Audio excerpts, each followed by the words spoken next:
धन धन सद्गुरु तेरा ही आसरा। बेल आइकन का बटन दबाकर चैनल को सब्सक्राइब करें। हेमराज कुल मालिक परम पिताजी का एक प्रत्यक्ष करिश्मा इस प्रकार बयान करता है। प्रेमी लिखता है कि भवानीगढ़ से पटियाला की ओर करीब 2 किलोमीटर पर बालदा कला कैंचियां हैं। वहां से सीधी जीटी रोड तो पटियाला चंडीगढ़ को जाती है और एक सड़क नाभा से वहां आकर मिलती है। एक होटल प्रेमी काका राम का भी है और उसी होटल के पीछे ही अपने मकान में प्रेमी अपने परिवार के साथ रहता है। 11 नवंबर 1991 की बात है।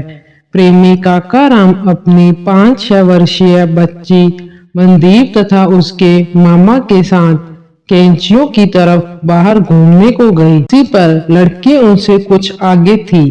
उनके देखते ही देखते वहां पर 2 ट्रकों की आपस में बहुत ही भयानक टक्कर हो गई और वह लड़की मनदीप उन ट्रकों की लपेट में आ गई। लड़की को किसी ने भी नहीं देखा और न ही उसके पापा तथा मामा को ही पता चला। वे तो अपनी बातों में मगन थे और उन्हें तो यकीन था कि बच्ची तो घर पहुंच गई है, इसलिए वे वहां से सीधे अपने होटल पर चले गए। एक ट्रक गैस सिलेंडरों से भरा हुआ पटियाला की तरफ से आ रहा था तथा दूसरा बीएसएफ का नाभा की तरफ से आ रहा था, जिसमें की फोर्स के 15-16 जवान थे। दोनों ट्रक पूरी तेज रफ्तार में थे। उन दोनों ट्रकों की आपसी टक्कर इतनी जबरदस्त थी कि काफी देर तक धूल मिट्टी व धुएं के बिना और कुछ भी दिखाई नहीं दिया। थोड़ी देर के बाद पता चला कि 4 जवान तो मौके पर ही मर गए थे और बाकी जवानों को कई गंभीर चोटें पहुंची थी। देखते ही देखते वहां पर काफी लोगों की भीड़ जमा हो गई और वे सब उन जख्मियों को संभालने में लग गए। प्रेमी काका राम की उस बच्ची की तरफ किसी का भी ध्यान नहीं गया जो एक ट्रक के पिछले टायरों के नीचे अचेट पड़ी थी। जो ही किसी व्यक्ति की नजर उस बच्ची पर पड़ी तो वहां पर एकदम शोर मच गया। आहे काका राम की लड़की मनदीप ट्रक के नीचे आ गई। प्रेमी का सारा परिवार तथा अन्य भी कई लोग घटनास्थल पर भागते हुए पहुंच गए।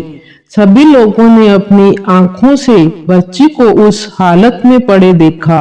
पूज्य परम पिताजी ने ट्रक को बच्ची के साथ छूने तक भी नहीं दिया। बच्ची के केवल सिर के बाल ही टायरों के नीचे थे। उसी वक्त 3-4 इंच बाल जो टायर के नीचे थे कैंची से काटकर बच्ची को वहां से निकालकर घर ले जाया गया। बच्ची के शरीर पर कोई भी चोट नहीं थी, परंतु वह तब भी बेहोश थी। सच्चे पातशाह जी की कृपा से धीरे धीरे बच्ची ने अपनी आंखें खोली और सबसे पहले उसने अपनी मम्मी को पुकारा। मम्मी सरसे वाले पिताजी आए सी, तू उन्होंने बिठाया ना। उसकी मम्मी को अपनी बच्ची की बात की समझ नहीं आई। उसने अपनी बच्ची को पुचकारते हुए कहा, मनदीप तू आंखें खोल, तेरे को परम पिताजी के दर्शनों के लिए जरूर डेरे लेकर चलेंगे। और उसके थोड़ी देर बाद बच्ची पूरे होश में आ गई। बच्ची मनदीप प्रेमी काका राम की इकलौती संतान है। बेशक आयु में तो वह केवल 5-6 वर्ष के करीब है, परंतु बातें वह अपनी आयु से कई ज्यादा कर लेती है। बच्ची उठकर अपनी मम्मी की गोद में बैठ गई और कहने लगी, मम्मी पिताजी चले गए। परंतु उसकी मम्मी को उसकी बातों का कुछ पता न चला।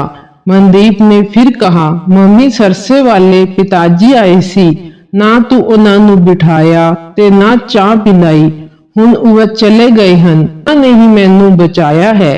जदों ट्रकों की टक्कर हुई ਤਾਂ ਮੈਨੂੰ ਵਿੱਚੋਂ ਚੁੱਕ ਕੇ ਆਪਣੀ ਗੋਦੀ ਵਿੱਚ ਲੈ ਲਿਆ ਸੀ ਅਤੇ ਹੁਣ ਤੱਕ ਮੇਰੇ ਕੋਲ ਹੀ ਬੈਠੇ रहे ਹਨ।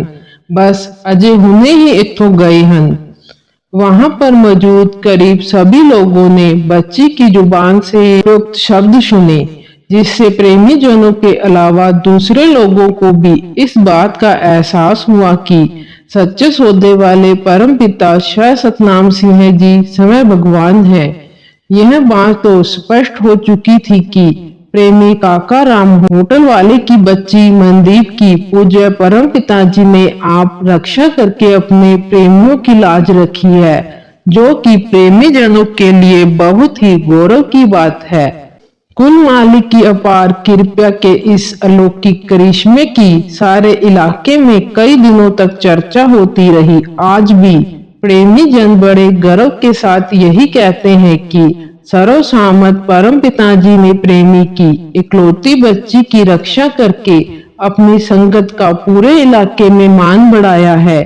यह तो वही बात है कि चलती चक्की के दोनों पाटों के बीच में से वही दाना साबित रहता है जो किसी प्रकार किल्ली के साथ लग जाता है। इसी प्रकार जिन जीवों को अपने सद्गुरु पर पूरा भरोसा है और जो सद्गुरु की शरण रूपी किल्ली के साथ लगे हुए हैं, काल उनका बाल भी बांका नहीं कर सकता। मेहरबान सद्गुरु परम पिताजी उन जीवों की सदैव रक्षा करते हैं तथा उनके अत्यंत सख्त कर्मों को सूली की सूल बनाकर काट देते हैं, जिनका उन्हें एहसास तक भी नहीं होने देते। इसलिए अपने सद्गुरु पर पूर्ण भरोसा रखते हुए मालिक का श्वास श्वास सिमरन करते रहना चाहिए। धन धन सद्गुरु तेरा ही आसरा।